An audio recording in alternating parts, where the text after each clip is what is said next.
Usumbut Menteri Rangba Kejelna ubak sungai Phalang Dhar haka sengi thok diang ulapan bena bak sorkar Meghalaya katemu ban ajing yarap pisa syapalat arlang ngut kinong rap hakal lengki benta jong Kejelna hapo gani ke samoy tre kam jong ke sorkar MDA ke bamenta habakran ke jing yang langpat ba apatar khma ban yalap election na ke benta ukor tong ke NPP na benta ke election MP sitang samoy u Dr. DRL Nonglan na ke liang ubak sungai bha ula ong ba ya kani ke benta la dapru banyakran bat Menteri Rangba Kejelna konrat ki sangma na kebenta ban pentri kam kat kum kejinga thu jong u kejinga rapisa kan nong hapadeng san hajar hadu nyo hajar tingka iwe inong rap kajung pensio nama nga botang gawai kumapi ejo masuk turu emelu jongpi soba ya kersan teli telayo nu kandil berung jongi u Dr. DRL Nonglan uban salong UMP buat majungi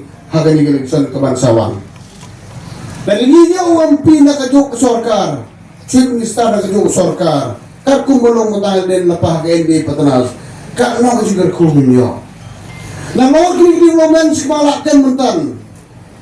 Bonba hakabiday ba kinong ring hagani gatan. Kaji harap kalau tremendous nak sorkar MD hagi alam juga NPP led governments. Kat kum mengadangkan mintan menin menang yesong meeting bab chief minister berum jongi wang masuk ha konsol lang bentik lang i party workers yagi association di farmer baper la kumlu hapok jongi ketem ngin persang man berkrek ke financial assistant yagi nongret malu mola hapok ar langut Ketu bijui bejuyok don boyok san hajar, don boyok nyew hajar, don boyok 2 hajar. Kafanal financial aisarin petau nong rep jungi. Kenapa mungkin yok kabor ban penhet ban berkemai garip kalian bejongki. Dan ini pai sakuai par ke border area. Try kam tim mabiban yang alai.